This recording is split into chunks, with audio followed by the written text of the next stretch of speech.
Y como les decía, hoy es nuestro día de abogados en síntesis y está con nosotros, como todos los miércoles, Leo Sierra. ¿Qué tal, Leo? ¿Cómo le va? Yo estoy maravillosamente bien en este día hermoso, Marcela. Es miércoles, mitad de semana. Todos hemos visto cómo ha transcurrido parte del día, de ayer incluso, un aguacero repentino en la ciudad de Santo Domingo y que nos anuncia un clima agradable, una temperatura muy agradable. Ojalá y eso se manifieste en el espíritu y la forma de comportarse de los ciudadanos. Amén, así sea. En algún momento de esto voy a hacer algún comentario sobre la gente de AMET. Que ya no son AME, ¿verdad? Son DGCET. ¿Cómo se le dirá ahora, Marcela? Porque DGCET. antes era AME, ahora DGCET. DGCET. Mire, DGCET. Qué feo suena, Sí, como es. pero no importa. Pero vimos unos videos donde había dos que decían, bueno, no, usted no se sube a mi carro. Usted no se sube a mi carro, yo lo sigo o ustedes me siguen a mí, pero mejor yo lo sigo a ustedes porque yo no sé dónde es el destacamento, bla, bla, bla, bla, bla, bla. Y uno de ellos decía, sí, nosotros lo seguimos, pero que usted sepa que si usted se escapa le tiro a la goma y si no lo mato. Oh. El muchacho tenía su celular grabando. Y eso puede generar una situación de desgracia. Así es. Realmente. Porque no saben qué reacción puede tomar ese muchacho. ¿Y por qué lo digo? Y perdón que le tome su tiempo de su comentario, pero yo tengo 3 varones, 3 caballeros ya, y uno de ellos venía de trabajar ya oscuro y lo para una AMET y le dice que le va a hacer una contravención porque le falta una luz. A propósito de que ayer entró en vigencia la nueva ley de tránsito, ¿verdad? Y mi hijo le dijo, bueno, ok, yo no sabía que faltaba una luz, pero ya que usted me lo dice, y le hacen su contravención. Y lo empezó como a discutir. Y Juan Manuel me dijo, mira, realmente yo pensé en ese momento, este señor parado al sol, bajo la lluvia, quién sabe cuántas cosas ha pasado en todo el día, se lo voy a dejar pasar. Y al final, los documentos, la licencia de conducir y demás, este señor se la tira así por la ventana dentro del carro. Mi hijo lo que hizo fue, gracias a Dios, fue muchas gracias y se retiró. Pero eso puede generar otra desgracia. Así es. Y han pasado más de una desgracia.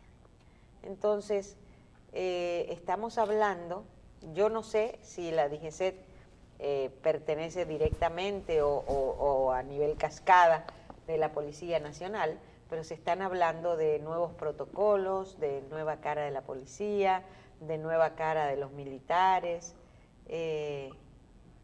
y está bien, podemos pensar que una persona esté cansada, esté fastidiada, lo hayan insultado o haya estado bajo la lluvia y tenga los zapatos mojados, no sé, pero los protocolos tienen que ser respetados y claro, no hay derecho de maltratar a un ciudadano en la calle por tener un uniforme puesto. Así es.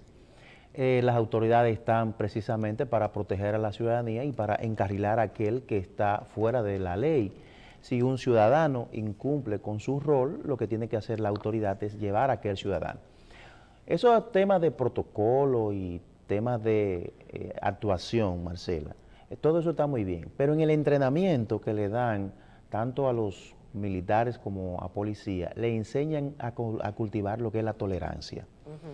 Y un militar, un policía, un agente de la fuerza pública, del orden público, no puede ante cualquier reacción de un ciudadano normal, que reacciones molesto, aún esté en falta, aquel ciudadano, la autoridad no puede equipararse a ese ciudadano que está molesto, debe de tratar de que este ciudadano conserve la calma. Y bajo ninguna circunstancia, a menos que su vida esté en peligro o la de otro ciudadano, puede hacer uso de la fuerza. Las expresiones afrentosas que hacen las autoridades también están sancionadas. Lo que tienen que hacer los ciudadanos es quejarse y actuar contra estos agentes, contra estas personas depositarias de la fuerza pública y hacerle ver de que ellos están para servir, no están para ofender. Ahora, usted ciudadano tiene que respetar la autoridad pública, porque la autoridad pública está para eso. Pero no es verdad que ninguna autoridad está llamada a responder, Marcela, de manera agresiva ante una actitud. Como todos lo vimos en ese video, no, pero que si no lo matamos. No, si se quiere escapar, lo matamos. Pero si acá y es real. Y lo dicen y lo hacen, ¿eh? Y es real que en el caso de tener una contravención o no tener documentos o lo que sea, yo puedo negarme a que el personal suba a mi carro. Evidentemente, Marcela, que ninguna autoridad pública está obligada, es decir, yo como ciudadano estoy obligado a montar en mi vehículo a ninguna autoridad. Ahora, ¿qué debe hacer la autoridad en ese momento? Debe de pedir el auxilio y si ese vehículo o la persona que lo está conduciendo está en una falta grave, entonces ese vehículo se remolca hasta un lugar. Las autoridades no tienen la potestad de incautar su vehículo y de llevárselo. Ni de subirse a su derecha. No lo tienen porque se le antoje. Ahora, si usted anda borracho en una situación que se le imposibilita maniobrar, manejar ese vehículo, entonces la autoridad tiene que tomar carta en el asunto. Lo que pasa es todavía, Marcela, nosotros queremos, miramos hacia el norte, hacia Estados Unidos, hacia Europa, pero nos comportamos de otra manera, tanto ciudadanos como autoridad. Y la autoridad entiende todavía, fíjate que todavía aquí a las autoridades se le llama jefe, es decir, porque tenemos ese cliché, al presidente de la República jefe, comandante en jefe, tenemos el cliché de que los demás son subalternos, y el ciudadano no es subalterno, el ciudadano es por quien el Estado, por quien la sociedad debe de velar. Perfecto. Entonces nosotros tenemos que aprender a respetar autoridad y ciudadanía. Entonces, el militar, el agente depositario de la fuerza pública, salvo que yo esté en flagrante delito, salvo que exista una condición mayor, que por ejemplo, mi vehículo tenga un reporte, entonces ahí hay que tomar otras medidas. Pero no es que la gente me puede obligar a mí a que yo tenga que conducirlo o entregarle mi vehículo a un agente. Deme las llaves, usted está preso, detenido. No, pero un momentico, la autoridad, por ejemplo, de tránsito, no pueden estar deteniendo a nadie a menos que sea una falta flagrante grave. Hay un accidente, usted atropelló a una persona, entonces usted está bajo la autoridad, bajo la vigilancia de la autoridad. Pero una simple contravención, por ejemplo, yo considero que irse en un semáforo rojo no es simple, para mí eso es una falta grave. Pero usted se estacionó donde no debía. A usted se le dio una orden de pare y no se paró por la razón que sea. Por eso no hay que entrarle a tiro a nadie, no hay que amenazarlo, ni hay que incurrir en hechos graves. Yo paro en lo claro. Sí, claro, para evitar ese tipo de confusiones que se dan. Las autoridades deben de entender de que la ciudadanía también se está empoderando, ya lo dijo el presidente de la República, que la ciudadanía se está empoderando de la Constitución, lo dijo también el presidente del Tribunal Constitucional. Entonces, si queremos ciudadanos que se empoderen de los derechos que le asisten, tenemos que tener autoridades que conozcan también sus derechos y los derechos de los demás, que conozcan su función, porque decirle a una autoridad pública, a una persona, si te va, te tiro y te mato, eso es una amenaza. Claro. Eso es una amenaza y que no solamente no es cualquier amenaza, sino proveniendo de ese funcionario público que es ese detentador de la fuerza pública que está para el orden, eso es grave. Y según me dijeron a mí, si alguien en algún momento me decía a mí, te mato, yo podía ir, poner una querella y esa persona la iban a buscar presa. Bueno, propiamente dicha, quizá presa no, pero la autoridad lo puede llamar, lo va a llamar. De muerte. Claro. Y tiene la prueba ahí, porque hay unos videos que andan rodando ahí. Y se escucha cuando alguien dice, si hace tal cosa, te va a pasar esto. Entonces, yo creo que hay que... ¿Y entonces qué tenemos que recomendar? ¿Que a los que le para la policía o la DGCET prender el celular y estar grabando? Yo pienso, Marcela, que lo que tenemos que hacer los ciudadanos es orientarnos de la ley, obedecer a la autoridad, pero sin exceso. Si la autoridad se excede, yo les recomiendo al ciudadano, mire, conserve la calma y luego entonces agote los canales. En la mayoría de los casos se le da curso a esas investigaciones, aunque terminan siempre con una cuestión de conciliación y tratando de resolver ese tema, pero se investiga. Pero el ciudadano que no hace valer sus derechos, Marcela, está condenado a los abusos de la autoridad. Así mismo. Entonces, la recomendación al ciudadano es que se queje, que presente la denuncia y que vaya donde sea, porque si abusan con usted, mañana abusarán con otro. Y cuando el abuso se convierte, lo repiten, entonces se convierte en una norma. Y de ahí todos seríamos afectados. Pero bien, Marcela, vamos a ver qué tenemos en el ámbito jurídico. Tenemos que el Consejo Nacional de la Magistratura cerró la lista de aspirantes al Tribunal Constitucional el viernes pasado, 2 de noviembre del presente año 2018. Cerró la lista con unos 115 aspirantes, si mal no tengo entendido, y creo que hoy van a dar ya la depuración de esa lista, porque hay personas que aunque se inscribieron, aunque lo recomendaron, no cumplieron con los requisitos que exigía. Vamos a ver en cuánto va a quedar esta lista y para cuándo ya el Consejo Nacional de la Magistratura va a empezar las evaluaciones. Recordemos que se van a elegir 4 jueces del Tribunal Constitucional y en diciembre se elegirán otros tantos de la Suprema Corte de Justicia. Pero mientras estamos ya evaluando, se va a conocer la evaluación del Tribunal Constitucional. El Tribunal Constitucional, que es la voz de la Constitución, está compuesto por 12 jueces y que serán reemplazados en 3 grupos. Ya está el primer grupo que es de 4 y luego vendrán los otros grupos. De estos 4 jueces que se van a reemplazar ahora, solamente uno no puede optar, que es el doctor Víctor Gómez Vergés, por haber alcanzado la edad límite para el retiro. Los otros 3 tampoco se inscribieron, Marcela, para la evaluación, aunque dicen que ellos no tenían que inscribirse y que lo que tiene que hacer el Consejo Nacional de la Magistratura es evaluarlos. Pero los reglamentos lo que establecen es que ellos van a participar en igualdad de condiciones de todos los participantes que vengan. Ellos pueden optar por permanecer en el cargo, pero tienen que someterse a la evaluación. Esperemos a ver qué va a pasar ahí y que todas las instituciones que han recomendado, ojalá hayan recomendado a personas personas que vengan a rendir la labor de la voz de la Constitución. No cualquier ciudadano puede formar parte de este tribunal. De hecho, yo pienso que los jueces del orden de los tribunales, ¿verdad?, del orden judicial que están aspirando, deberían ser reservados para la Suprema Corte de Justicia.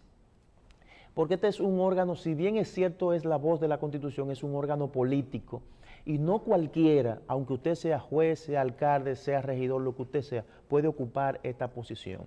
Es un órgano muy delicado, que toma decisiones trascendentales y que organiza el país en función de lo que es la constitucionalidad. Esperemos de que este proceso salgan los mejores de todos, no del gobierno, no de los políticos de turno, sino los mejores de los ciudadanos dominicanos. Marcela, hoy también en San Francisco se conocerá a partir de las 2 de la tarde. Hoy se va a paralizar el país a las 2. A partir de las 2, porque puede ser que sea a las 2:30, que sea a las 3, bueno, pero sí, está pautado para las 2 de la tarde. Entonces, a partir de las 2 de la tarde, el país prácticamente, como bien acaba de decir, estará en vilo esperando la sentencia del caso Emily Peguero de San Francisco de Macorís. Se espera los pronósticos, Marcela, y hay incluso personas hasta apostando. Aquí se apuesta de todo, que le van a poner 30 años. ¿Apostando? Sí, uno apuesta como que si son fuera 20. Un pronóstico deportivo. Así mismo es. Ayer estaba en una jurisdicción y habían unos abogados diciendo, apuesto contigo que le van a poner 30 y otro no, que 20, y así sucesivamente. Pero cual que sea la situación final, hay que dar la sanción, hay que imponer la sanción ejemplarizadora conforme a la participación de cada uno. No se trata de morbo, no se trata de imponer la autoridad de la justicia, porque una autoridad de la justicia impuesta sin sustentación, sin debido proceso, no es más que una injusticia, y la justicia no está para eso. Ahora bien, tampoco podemos permitir que en nombre de subterfugio ni de mecanismo una persona que sea culpable entonces salga libre. Que en este caso las autoridades, estos jueces tienen una gran responsabilidad sobre sus hombros, que ojalá toda la población al momento de decidir, al momento de ya de tomar conocimiento de esta sentencia que van a dar estos jueces esta tarde, la encuentren conforme a la verdad, conforme a los hechos y conforme a la ley. Esperemos ver qué va a pasar, Marcela, pero de que va a haber una sanción, va a haber una sanción ejemplar en ese caso. Bueno. También tenemos, Marcela, desde ayer está circulando un mensaje que entra en vigencia la ley 6317. La ley 6317 ya entró en vigencia hace un tiempo. De hecho, no había entrado en vigencia porque faltaban algunos reglamentos, faltaba la designación por parte del Poder Ejecutivo de los órganos de control que establece la ley. Ya esta ley está en vigencia. Lo que pasa es que se cuelgan muchas cosas, informaciones incompletas. Esta ley no está en vigencia plena, pero sí ya está de manera abierta, de manera pública, de manera formal, puesta en vigencia, ya se está aplicando. Aunque hay situaciones, por ejemplo, como el régimen de multa, los montos todavía no se están aplicando. Habrán situaciones que no estén todavía aplicados, como por ejemplo, esta ley estableció que bajo el Intran iban a reunir una serie de instituciones que andaban por ahí y todavía eso está. De manera que esta ley entrará en vigencia todos los días hasta que no la perfeccionemos y tenga acoplado todas las instituciones que estén ahí. Pero no fue que entró en vigencia ayer la ley como tal. La ley entró en vigencia el año pasado. Recientemente en el Colegio de Notarios se celebraron elecciones donde salió electo el doctor, o no él salió electo, sino reelecto. Ahí apostó por la reelección el doctor Pedro Montero Rodríguez. Tiene ya su tercer periodo, aunque ha hecho una buena labor, también tuvo un grupo disidente dentro de este gremio. Ayer, Marcela, celebramos el Día de la Constitución. Ay, sí. Y muchas personas se fueron el lunes, fue un día de asueto, y no saben por qué, Marcela, por qué se fueron el lunes. ¿Sí? Y tú sabes por qué. No saben por qué se fueron el lunes, solamente lo disfrutaron. Porque aquel que no conoce las herramientas ignora entonces los resultados. La Constitución de la República es la ley fundamental, es la ley de leyes, tiene 174 años, es lo que creó la República Dominicana. Y lamentablemente ahora es que se habla de llevar la Constitución a las escuelas, de llevar la Constitución incluso a todos los sitios públicos donde convergen los ciudadanos para que se conozca. Nosotros, los dominicanos, nos estamos empoderando ahora de nuestros derechos, pero nosotros tenemos una constitución muy avanzada, con ciudadanos muy pobres, con ciudadanos que desconocen absolutamente que viven en un país que tiene una constitución que solamente sirve para un grupito esgrimirla y para otro, y tal vez para ese mismo grupo también para vulnerarla, para violentarla, para modificarla a su manera y a su antojo. La Constitución ha sido modificada 38 veces, más del 90% para restablecer la reelección presidencial. Solamente se han hecho 2 reformas fundamentales a la Constitución, de 1963 y la del 2010. Nosotros entendemos que debemos conocer aún más la Constitución de la República y no conocerla como una simple ley, sino como el estamento fundamental que todo ciudadano debe de manejar. Pero no solamente debe conocerlo el ciudadano, debe conocerlo las autoridades, porque de nada sirve que un ciudadano exija los derechos constitucionales cuando tenga una autoridad que desconoce y pisotea esos derechos constitucionales. ¿De qué sirve tener una constitución y desconocerla? ¿De qué sirve tener una constitución moderna cuando tenemos organismos que no respetan y que no saben aplicar y que desconocen la aplicabilidad y el valor que tiene esta ley fundamental?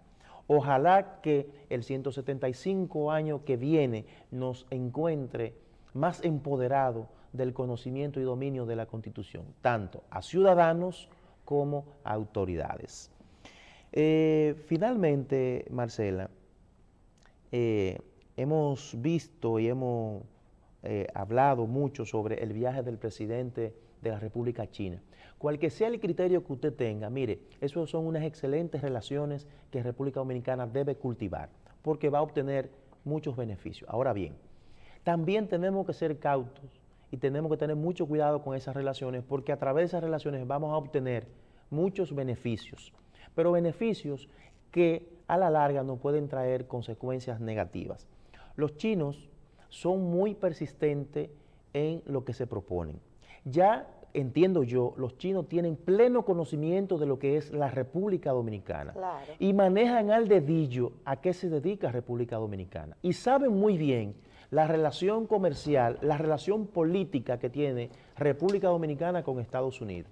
Y Estados Unidos sabe muy bien en qué está haciendo República Dominicana. Y creo que nosotros podemos caer como país en una trampa entre Estados Unidos y China. China necesita un mercado y colocar sus productos.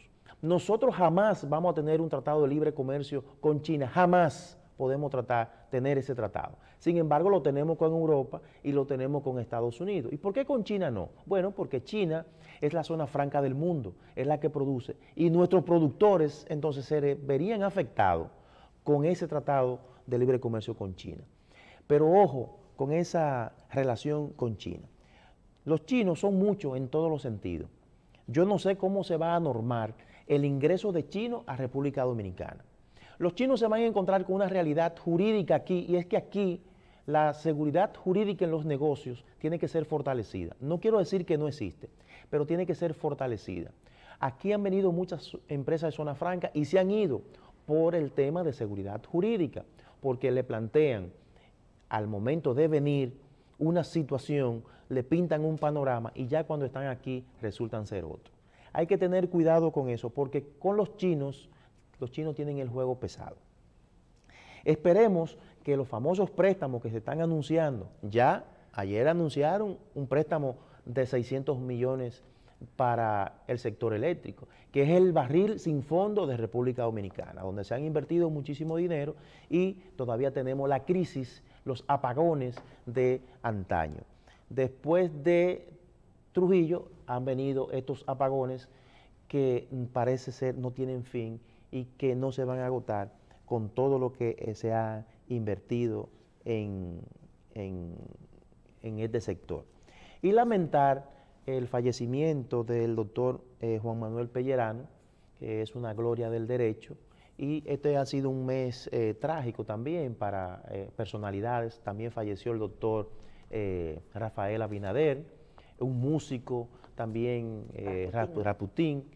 Y sobre eso quiero decir, aquí hay personas que se pasan su vida siendo gloria y malgastan el esfuerzo de su trabajo, y después ustedes oyen hablando que quieren que el Estado les dé una pensión. Pero si usted se pasa la vida entera trabajando y usted malgasta lo suyo y no asegura el bienestar para su vejez, entonces usted no puede pretender que el Estado le dé después una pensión. Es verdad que el Estado debe de asegurar la pensión digna, pero debe hacerlo conforme a los aportes que usted está haciendo. Lamentar de todas maneras estos fallecimientos. El doctor Juan Manuel Pellerano es una gloria del derecho, el doctor Rafael Abinader también es una gloria del país, que hizo importantes y valiosos aportes. Que Dios acoja en su santo seno a todos ellos, y también a un hijo de un amigo que también falleció, el hijo del señor César Gómez, también en una situación que todavía no se ha aclarado del todo, pero lo importante es que las autoridades están trabajando en esta situación y ojalá se llegue a esclarecer esta situación. Bueno, se me olvidaba comentarle que hay una convocatoria para el próximo domingo 11 de una coalición democrática por la regeneración nacional. Eso será en el auditorio de la UAS, y hay una serie de personas muy importantes que pululan en lo que son los medios y en la sociedad. Vamos a ver cuáles son los planteamientos de estas personas, ojalá y no sea un movimiento más, porque por la estirpe que tienen ahí, parece ser que va a ser un movimiento que va a dar mucha agua de beber, porque son algunas personas ahí, cabeza caliente, tanto de las ideas como de la palabra. Vamos a ver, Michelle, ¿tú tienes conocimiento de eso que va a pasar, que es la conciliación democrática por la regeneración nacional? Eso es un movimiento que están armando. Sí. Eso es una nueva marcha verde. Ajá. ¿De otro color? Sí, de otro color. Por ahí que anda. Bien. Señores, tenemos muchos temas en el día de hoy. Hay que decirle a la gente que traten de subir y comentar a las redes las cosas que realmente tengan un poco de sustento, ¿verdad, doctor? La gente está subiendo cualquier cosa. Y saber que todo tiene una lectura. Usted puede decir que el juez Moro en Brasil fue reconocido como ministro de Justicia por el trabajo que hizo en el caso Lula, ¿verdad? En el caso Lava Jato, en el caso de Odebrecht. Pero también puede decir que se le vio el refajo, ¿verdad? Así es. Se le vio el refajo porque esa es una posición que él no debió en este momento ni ofrecerla. Ni ofrecerla. Imagínese que hay un juez de la Junta Central Electoral, presidente de la Junta Central Electoral, por ejemplo, en República Dominicana, pasan las elecciones y a la semana de las elecciones el candidato que gana lo nombran en el gobierno dominicano. ¿Qué tú opinas? Como que hay que guardar un poquito la forma. Lo mismo está pasando en el caso de hoy de San Francisco. Esta tarde vamos a tener el fallo del caso de Emily. Así es. Y uno ve que están militarizando. ¿Por qué? Porque la sociedad espera que lo suelten. Puede ser. O tienen el temor. Que la sociedad espera una sanción mayor. O que la sociedad, como quiere, que hay un grupo de la sociedad tienen miedo que lo condenen o no lo condenen o lo que sea, lo quieren linchar. Las tres cosas tienen sentido. Ahora, ¿qué pasa en San Francisco de Macorís?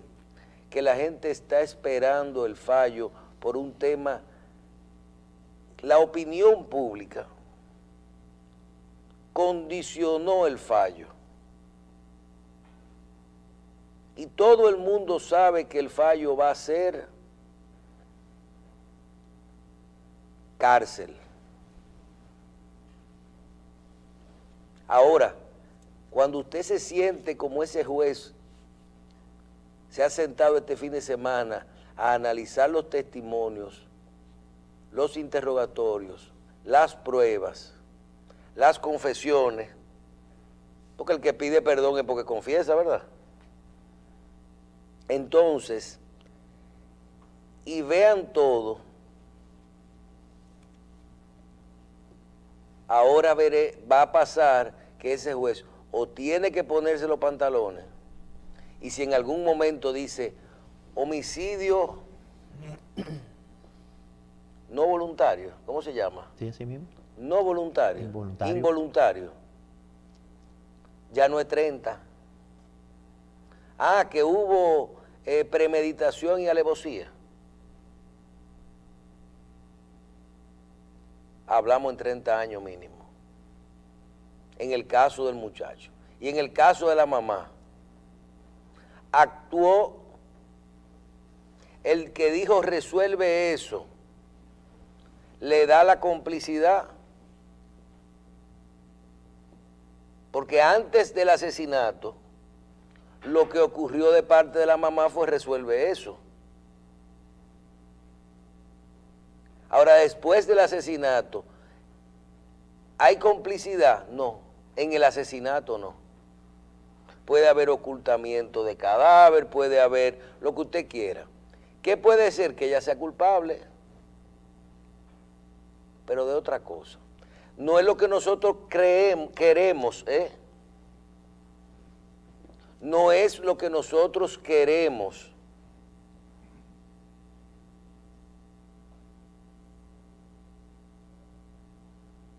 Pero puede ocurrir. Y todo esto de que la gente se condiciona por la opinión pública es un problema. Porque hay muchas, esos jueces tienen que ver las pruebas. Y ahí es que todo va mal. Es el papel del tribunal. Bueno, pero a lo mejor hoy tendremos que ver. Por aquí no pasamos nosotros en los 80 y en los 90 que un juez no se atrevía a condenar a un narcotraficante porque decían que le cogió unos cuartos y nadie quería defender a un narcotraficante. Y existe un narcotraficante que todo el mundo sabe que es narcotraficante y que no lo puedan meter preso por falta de prueba. Sí. Y que haya que declarar inocente, sí. Y más en esa época, ¿tú te acuerdas que había que tener la droga en la mano? Había otro que lo condenaba sin tener nada. Bueno, porque no se atrevía Severino. Entonces, el juez Severino condenaba a todo el que pasaba por... Te pusieron con Severino preso. Porque ese no averiguaba. Que decía que era siempre 30 años, ¿verdad? Pero vivíamos en una época, según los amigos abogados, que la justicia era por íntima convicción. Y hoy nosotros trabajamos por el sistema de pruebas. En función de la prueba. Vamos a ver. Por otro lado, vimos ayer cómo al final de la visita a China se anuncia la contratación de un préstamo de 600 millones de dólares para el sector eléctrico. También pudimos ver ayer que el gobierno dominicano, a través del Banco Interamericano de Desarrollo, contrató 400 millones de dólares para el sector eléctrico. 1.000 millones de dólares en el día de ayer para este sector. Se dieron vida, la gente tiene de qué hablar. Al final de un viaje como este, anunciar esto de la contratación de un préstamo cuando entendíamos que íbamos a buscar aportes, ayudas, inversión, pero no hay peor que cuando la gente no quiere escuchar.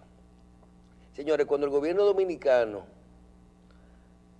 inició, recuerdo que participé en una conferencia en la que el gobierno estableció cómo a 5 o 6 años se iba a tratar de resolver el problema eléctrico. Se habló de cambio de matriz, en lo que iba a entrar hasta un 25% de energía renovable, como eólica, solar e hidroeléctrica, y andamos por el 20% en el último periodo con esas inversiones que han hecho, sobre todo en el caso de la energía solar de Monte Plata y de los Vicini, en la parte eólica. Se habló de la instalación de Punta Catalina y se habló de que si no se resolvían 2 problemas más, no había solución al problema eléctrico. Uno era las pérdidas que se ocasionan en las redes, que es lo que se va a resolver con los 600 millones de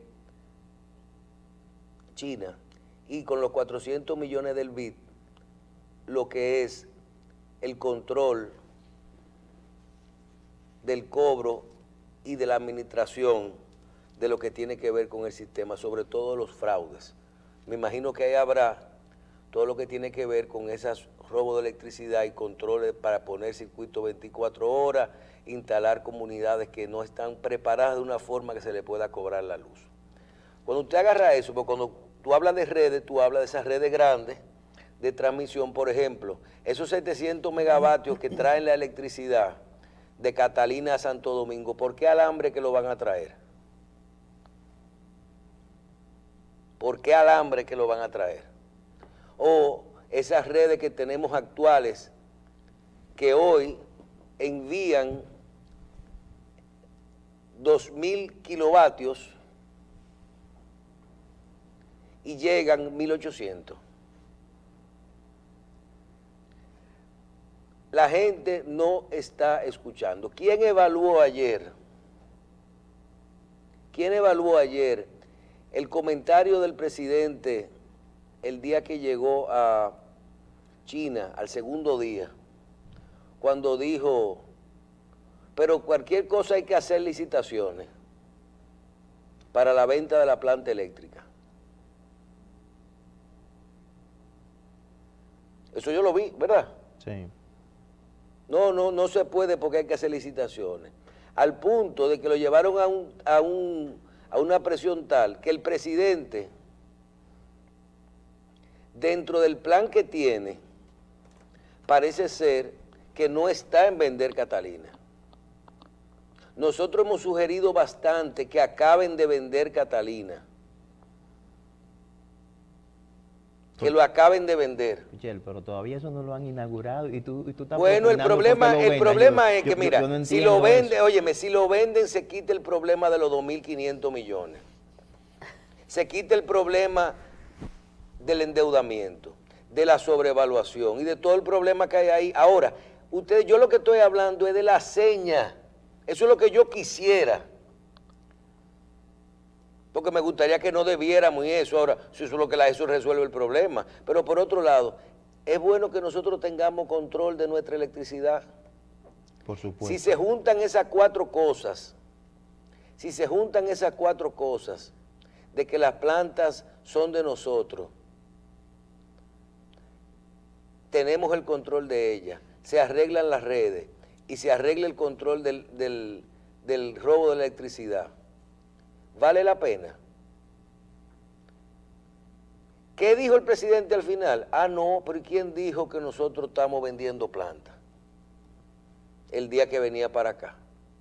Entonces, las señas a veces uno se pierde. Como quiera, estamos cogiendo $1.000 millones. Sí. ¿Cuántos de esos están en el presupuesto del 2019? Nadie preguntó. Eso no puede estar, Michelle. Claro que sí, porque acuérdate que el gobierno dominicano tiene el rojo del sector eléctrico, lo que se llama el subsidio, que en los últimos años, en el último año se puso difícil con el tema de la subida del combustible, del petróleo. Pero acuérdate que Catalina, de los $2.000 millones que costó, 1.100 se hicieron con esos recursos que están en el presupuesto.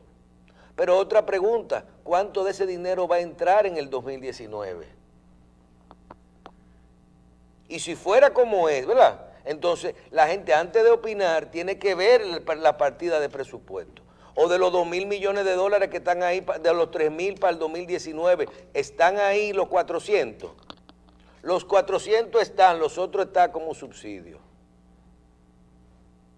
Ahora, es más fácil que el gobierno dominicano se ponga claro, porque no le cuesta nada contestar. Eso está en el presupuesto. No sé qué tanto trabajo da, al punto de que ayer en el Congreso Dominicano tú tienes, a raíz creo que de una declaración de Eduardo Estrella, que habla de que hay un artículo 59 en el presupuesto 2019, que eso choca contra lo que es el Congreso y todo el espíritu, porque autoriza al gobierno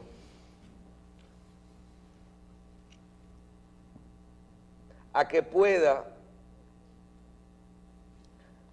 vender hasta un 10% de la deuda del sector público no financiero en acciones de bienes del Estado. Y ellos hablan de como que eso se metió en el presupuesto. Señores, la política lo aguanta todo. La política lo aguanta todo. ¿Por dónde que vienen? Yo no sé. Ahora le voy a decir algo. ¿Es una ley orgánica un préstamo o vender unas acciones del Estado? ¿Ustedes se creen que eso es una ley orgánica? Solamente los votos de Danilo Medina pasan cualquier ley o cualquier préstamo. No hay necesidad de nada de eso. Pero como hay interés de hablar mal de todo, no, que le digan al gobierno que nos explique claro este sistema de endeudamiento que vamos a tener para el 2019. Ah, está en el presupuesto, no está en el presupuesto. Porque también el presupuesto dice cuáles son los límites de endeudamiento. Ah, nos vamos a endeudar en tanto. Pero por otro lado, vuelvo al tema de por qué yo digo que a veces uno piensa en que lo mejor es vender Catalina. Tú insistes con eso, Michelle. Oh, pero ven acá, si tú coges, si el gobierno vende Catalina, mira, de Catalina nada más se deben 1.000 millones de los 2.000, pero se va vendiendo 1.500. Si vendiste en 2.500, te quitaste todo el problema de arriba. Enterito te quitaste el problema. De Odebrecht para acá no hay problema. Se quitó la sobrevaluación, el soborno, el eso, lo vendiste, los 300 millones, el arbitraje, la cosa de Estados, todo eso se acabó. Ahí va a haber que pagar. Pero Michelle. también la otra posibilidad es, ¿pagar qué? O en el arbitraje. Bueno, pero es que el valor de la planta ha sido considerado, ya las dos ofertas que hay andan por los 2.500 millones. Y eso, que la de los chinos anda parece que por 2.600. Bueno. Ahora, si venden en 1.300 la mitad, con eso pagamos lo que se debe de Catalina. Pero ¿qué pasa con eso? También se paga la deuda externa. Que tomen decisiones. Lo que pasa es que aquí va a pasar lo mismo que pasó con la deuda de Petrocaribe.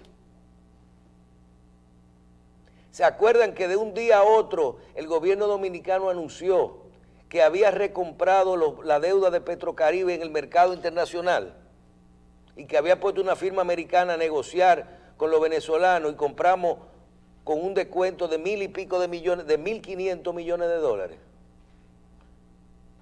Que por cierto, creo que esa negociación la manejó Magín Díaz directamente con el presidente. ¿Y tú sabes por qué se hacen así? Porque se cae la negociación, la boicotean. Pasa lo mismo que ha pasado en los últimos 50 años, que los intereses boicotean esas negociaciones. Si es a coger prestado, es malo. Si es para venderla, es malo.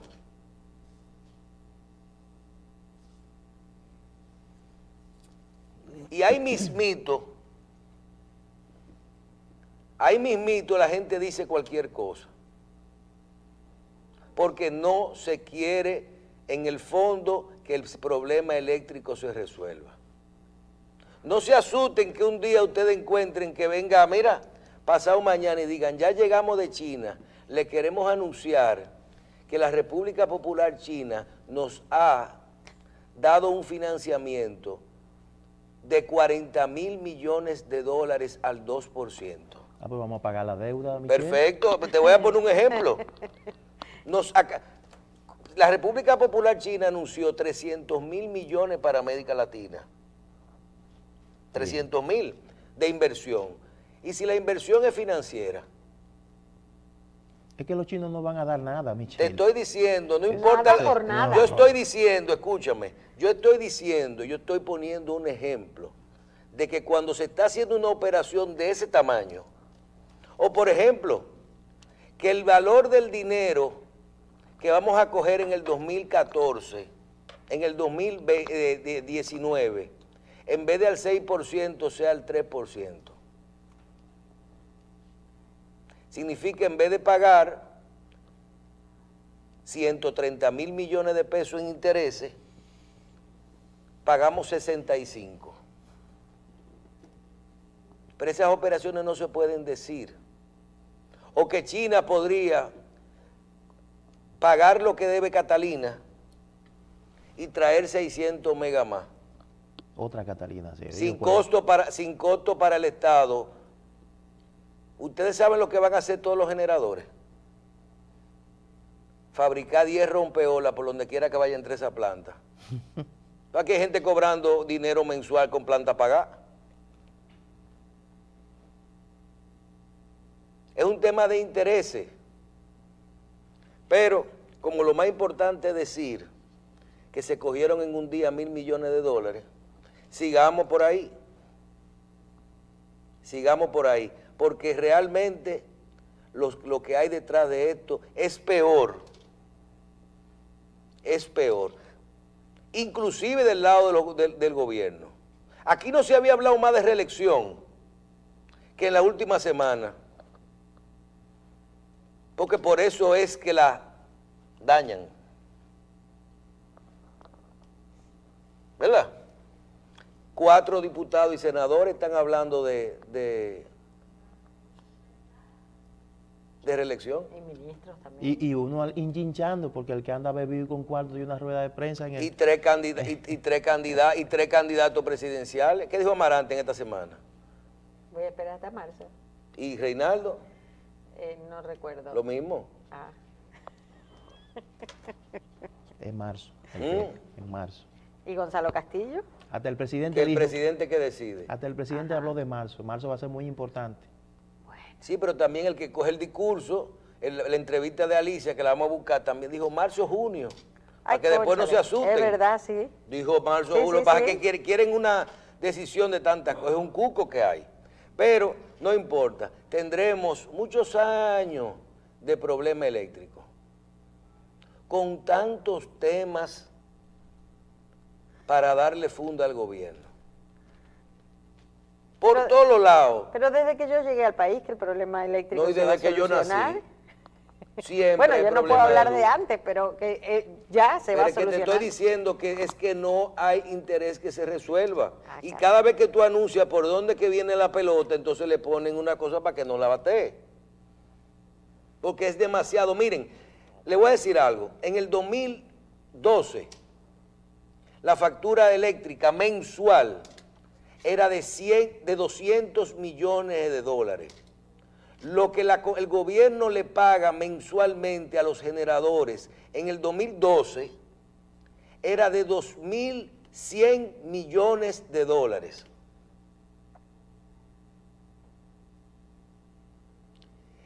Y lo que se cobraba sumando las 3 EDES, EDE Norte, EDE Sur y EDE Este, era 1.100. El rojo era de 1.000 millones de dólares, lo que se compraba de luz de lo que se cobraba de luz, entre lo que se roban y lo que se pierde. Y eso había que descontarle entonces los 10 millones de dólares o 15 que pagaban esas EDES de electricidad. ¿Entiendes? De costos, de sueldo y de todo eso de administración. O sea que el gobierno estaba buscando 1.100 millones de dólares al año solo para controlar el subsidio eléctrico. Fuera de que ya había problema de luz. Por eso ustedes han escuchado siempre que el problema es financiero.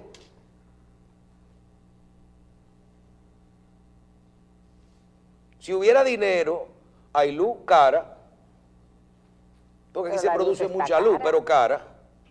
Usted prende toda esa planta 24 horas y toda esa planta de búnker y de gasoil.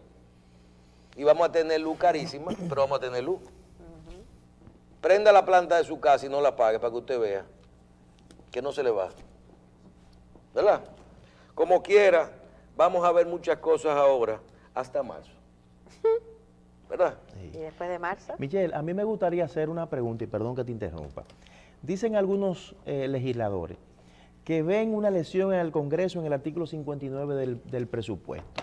Pero esos mismos legisladores no ven también una afrenta al Congreso cuando se viola la ley que ordena a la justicia asignarle 1%. ¿Esos legisladores no ven también una violación al Congreso cuando hay una ley que dispone una situación y ese Congreso no se convierte en ese vigilante que debe de ser? ¿Por qué con uno sí y por qué con otro no? Además de eso, constitucionalmente al Congreso le asiste la facultad de fiscalizador. Y no es verdad que esta ley de presupuesto, aunque autorice al presidente de la República a disponer del 10% de la deuda del sector no público, financiero no público, ¿verdad? ¿Cómo es? Público no financiero. El Congreso no tiene la facultad de fiscalizar. El Congreso tiene la facultad de fiscalizar en todos los ámbitos y sentidos de la República Dominicana y puede observar y puede rechazar hasta que el Congreso no apruebe lo que está bajo su atribución, no pasa. De manera que yo creo que aquí lo que hay es una voz que tiene un matiz político y que queremos quizá entorpecer. Pero una pregunta, ¿eso se aprobó ahora o hace 2 meses? No, eso está en discusión. No, porque el artículo se aprobó, el presupuesto no se aprobó. No, el presupuesto está en la discusión. Está en la discusión. Entonces lo que tienen que hacer es allí converger lo que tienen fuerza y aprobar o no. Pero yo creo que, como tú decías ahorita, hay que tener cuidado con lo que de manera pública expresamos. Porque a veces los hechos, no de las personas, sino de la institución como tal, denotan otro aspecto. Entonces hay que tener cuidado con esto. Y el Congreso no es verdad que vulnera su propia atribución cuando aprueba una ley que por demás es pasajera y es transitoria.